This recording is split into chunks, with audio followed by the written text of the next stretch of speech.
Hello everyone. It's your boy Bagel Hot Dog here. And recently, life has been happening at a rapid pace, as it sometimes does. And I've just haven't had the time to really sit down and, plan out a video and record it. Um, so, yeah, it's been about 2 weeks since my last video, and also happens to be 2 weeks since I've last logged into this world, because I only play this world when I'm recording. Fun fact. Um, so yeah, wanted to say apologies for the lack of content. It is good to finally be back and recording again. It's been a really nice weekend. Sun's outside. Yes, the sun's outside. Yep, the sun's out. It's a beautiful day. Might go outside after this, but yeah, I finally have time this weekend to just sit down and think of something to do.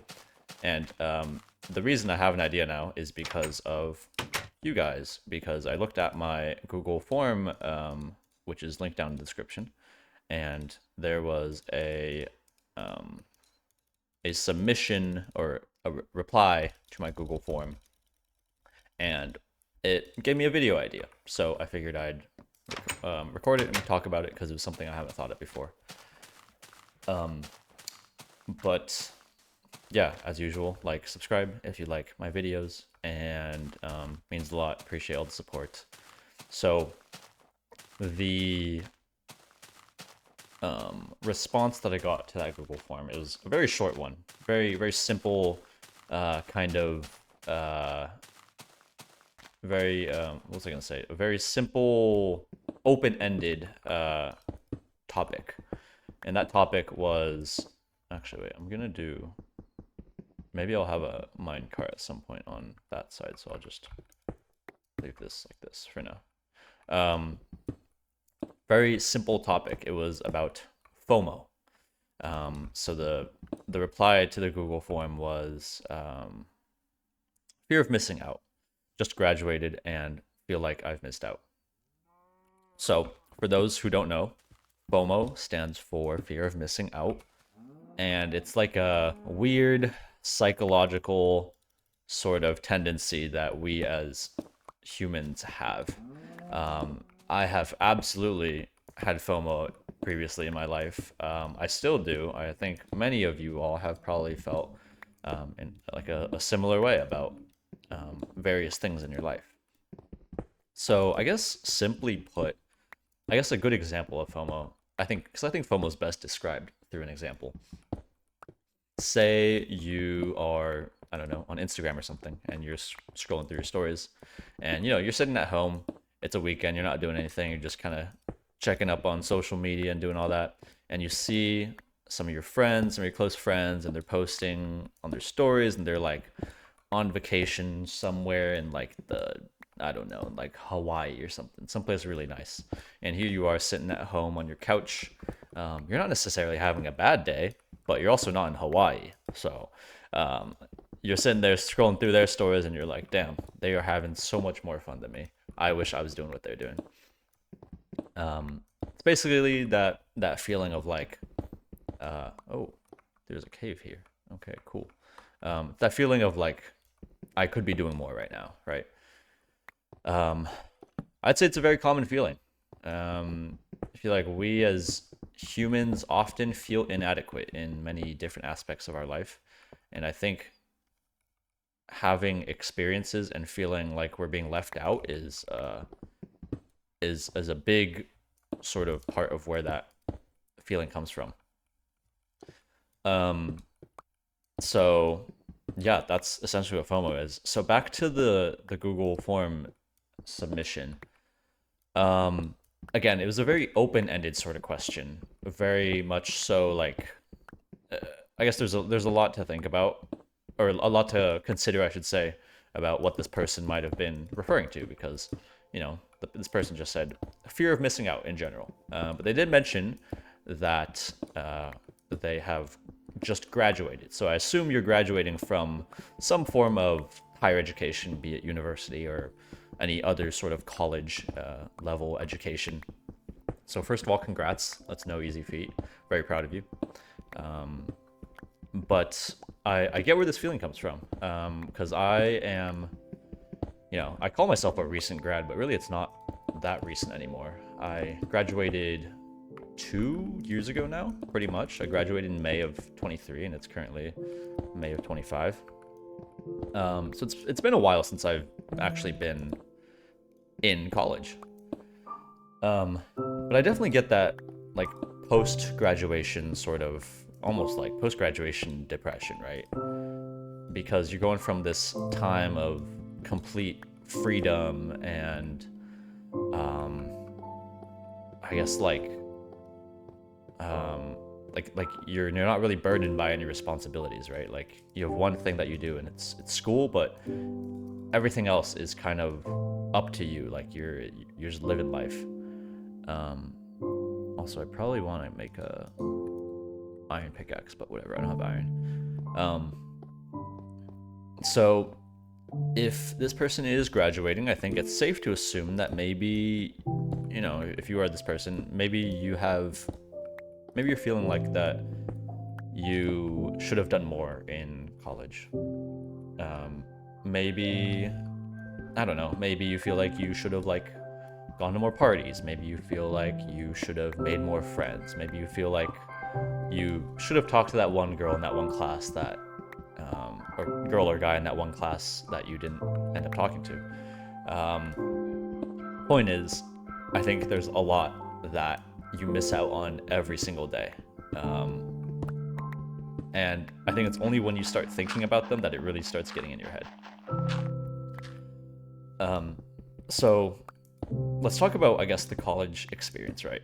Because I think this is something that is relevant to me as well. So in my final year of college, our school was on the quarter system. So this was the fall quarter between August and December. I studied abroad in Europe. I went to Sweden to study abroad. It was a great experience. I was very, very happy that I did that. Just really, really fun. Shout out all my Swedish viewers. I don't know if I have any, but if you are a Swede, shout out to you. But yeah, I went to Sweden. I studied abroad there from August to December, and it was a really, really great time. I look back very fondly on my time there. But, I do feel like I could potentially have done more during my time there. I think I could have traveled more. I think I could have, met more people. I think I could have made more, like, international friends while I was there. Because, there are people that study abroad from, like, every single country you could think of at that school. Point is, I feel like I could have done more. I feel like I did a lot when I was there, but I feel like I always could have done more. And then, that saying, like, comparison is the thief of joy, right? I think that's the like the core problem behind FOMO, is that with FOMO you're comparing yourself to others. That is like, I guess, textbook FOMO. That is what you're doing. You're comparing your life to someone else's. And although it might be true that, maybe you could have done more, maybe you did miss out on some aspects of that college experience. I don't think, also, is my music, okay, it's 30%, it just sounds really loud. But just lost my train of thought there. Also, I probably should get iron pickaxe. I think, unless I go back and get my, I don't know, my master's or my doctorate or something, right? If I go back to school, I'm really never gonna have that chance again to have, like, that study abroad experience, right? Because I'm never gonna be, I guess, in that sort of state again. I'm never, like, unless, like, I go back to school, like I was saying, I'm never gonna be a student living abroad ever again in my life, probably. And that's okay. If I did want to really have those experiences, like if I did want to go back to Europe, I can do that, right? I have a job now. I have disposable income. The only thing that's really kind of hindering me from going back to Europe and having fun and doing all the stuff I wanted to do is, I guess, like, like my vacation time at work, I guess, is the really only I guess, real factor that's stopping me. But if I want to, I could just go back there for a couple weeks and do all the things I wanted to do. Obviously, I'm not going to be a student, and my experience as a tourist in over there is going to be very different than my experience as a student actually permanently living there. But I think that's okay because at the end of the day, I can still have all those experiences. So if I felt like I didn't travel enough in Europe, I can go do that, right? So back to your point about the whole college experience, like, as obvious as it might sound, like your life doesn't stop as your life doesn't stop when you graduate college, right? Um, because I get that feeling. I get that feeling for sure. Um, in some ways, it can feel like that because you're so used to having all your friends around in college and having this like life and this friend group and this routine that you've established. So in a way, it does feel like you're kind of missing out on a big part of that by graduating. Um, but you're always going to have more opportunities to do the stuff that maybe you want to do in college. Like if you wish that you had gone to parties more, it's not like you can't go to parties anymore after you graduate. Like I've gone to plenty of parties after college. In fact, I will confidently say that I will probably end up going to more parties after college than I did in college because I just have, like, mathematically it makes sense, right? You're only in college for 4 years, and unless you're like a crazy party animal in college, you'll probably be doing more in the rest of your life than in the 4 years that you were in college. Um, so all that to say, I think that you should look fondly upon the memories that you did have in college, and for the things that you do feel like you've missed out on, I think there are always going to be more opportunities ahead to actually do those things. And I don't think it's worth your time and energy to think about the things you've missed out on. There's that saying that's like, don't cry over spilled milk, right? Your spilled milk is your college, your time in college. Like I said, unless you're going back to college for whatever reason to pursue whatever degree you might be pursuing, you're probably not going to have the college experience ever again, and that's okay. Because you had it.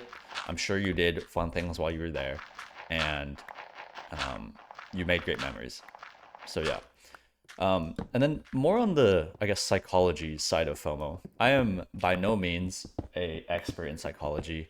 I took one psych class in college, but I think I can logic my way through why FOMO is a thing, right? So I think, like, when I first think of FOMO, I think of money and I think of investing. And maybe that's just because that's like a thing I've been passionate about recently and I've been focusing on this year. But I think about this one book that I read. And in that book, the author says that, and like a loss, if you have like a loss and a gain of the same magnitude, the loss is always going to evoke more, it's going to elicit more emotions from you than the equivalent gain, right? So in normal people's terms, say you have, I don't know, like 10,000 bucks invested. You have a bad day, stock market plummets, you lose 10% of your portfolio. Like you lose $1,000. Your portfolio is now $9,000. That is going to hurt way more than if you gain 10% on a good day. Now your portfolio is worth, um, you know, math, $11,000, right? You gained $1,000. And I think it's really interesting because it definitely feels that way. I think that's how our brains operate, and we can work on controlling it. But at the end of the day, that's just, our brains are weird in that way, right? Um, but I was thinking about, like, kind of why that is. Like, why is it that losing $1,000 feels so much worse than making $1,000? And I think it's because that when you lose out on something, you're always thinking about the potential, um, like, flip side of it, right? When you lose $1,000, you're like, oh, like, because, okay, I guess the stock market is inherently, like, very random, right? It has no rhyme or reason for the most part. So a lot of the times the market goes up and down for no reason, other than just, people acting emotionally and buying and selling. Um,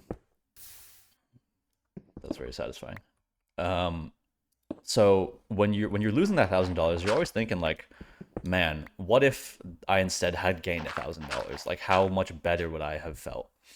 And I think that's where the whole concept of FOMO comes from, because when something good happens to you, like when you gain that $1,000, you're never thinking about the negative side of it. You're never thinking like, oh wow, I could have lost $1,000 there. At least that's not how my mind operates, right? When it comes to that sort of stuff. Um, I think that's why the negatives always just sting more than the equivalent positives. Um, and yeah, I guess that kind of relates to FOMO, right? Like when you are seeing someone else having a lot of fun, you're always thinking about, wow, why am I not doing that? Why am I sitting at home being a bum when this person is out having so much fun? But when you're the person that's having a ton of fun, you're not thinking about the person that's sitting at home like, oh wow, I'm so happy that wasn't me. Like you're just enjoying your life and kind of living in the moment. And I think if we all kind of just like if you just view both the negatives and the positives in the same light, I feel like FOMO just would not be a thing. But at the end of the day, that's not how our brains work, and it's hard to do that, yada yada. So, um, yeah, I guess in terms of combating FOMO and not feeling it, I I honestly don't really have a great answer for you. Um, I I think there are some very cliche things that I could say, right? Like again, I feel like I say this in like every other video, but stop checking social media that much.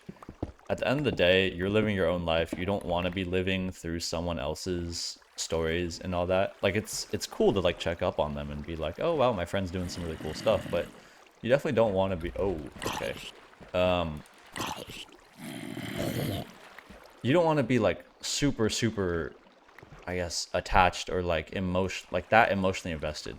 Um like okay, maybe in like your friend's life is fine, but like definitely don't have that sort of attachment to like a stranger's life, because at the end of the day, when you're viewing stories on Instagram or whatever social media of choice that you use, you're just viewing a highlight reel of the best moments of their life. You're not seeing the daily, I don't know, struggles, the boring stuff, the routine things that they're doing. You're seeing the best parts, because those are the parts that people find interesting to share. Those are the parts that elicit reactions, likes, comments, views, all that stuff. Um, so I think the key to kind of enjoying your own life when like you're always missing out on something, right? That's just something you have to come to terms with, is that you're always missing out on something. You can't always be doing the next cool thing. So I think the way to really feel like that you're adequate and doing enough in your own life is to just um, I don't know, like I don't know what the right term is. Like people say like you have to like romanticize your life or whatever. I feel like that sounds kind of corny when I say it out loud. But that sort of thing, right? Like you have to really fall in love with, I guess, the process of just going about your day and just the things that you're doing on a daily basis. And I think you need to just find ways to enjoy that, because at the end of the day, your life is not going to be a constant highlight reel. Um, and I don't think I'd want my life to be a constant highlight reel either. Because I think if everything's a highlight, then nothing's a highlight. And I think that having those boring days where you're doing just the mundane sort of tasks, I think those are the days that make you appreciate the fun days more. Um, because if you're always in Hawaii on vacation, you're gonna feel like that's just the normal, and you're always gonna be chasing that next high or that next cool thing. Um, but at the end of the day, the next cool thing is only cool because it's not something that you're typically doing. Um, but yeah, that's kind of what I have to say about the whole feeling of FOMO. Um, yeah. Hope you guys enjoyed it. I would also like to hear if you've made it to the end. I would like to hear if you are, I guess, more interested in hearing me do like a deep dive on a single thing that people respond with to the Google form, or if you'd rather me do like the style of video where I kind of rapid fire through a bunch of topics at once. Because on one hand, I like that style because I get to cover a lot of things in one video, but I think it's also, I think it's more interesting for me at least to really do a deep dive on a topic and actually like, do my research, do a lot of thinking, do a lot of sort of like introspection on these sorts of things, because I think it makes my brain work more than just like doing 5 minutes on a single topic and then jumping to the next one. But yeah, let me know what y'all think. Appreciate you guys sticking around to the end as usual, and hope to get back on like a regular upload schedule again. So um, yeah, appreciate you all. I know I didn't do much this episode. I kind of just mind, but it's essential. I'm trying to find diamonds. So uh, yeah, don't get FOMO, y'all. See ya.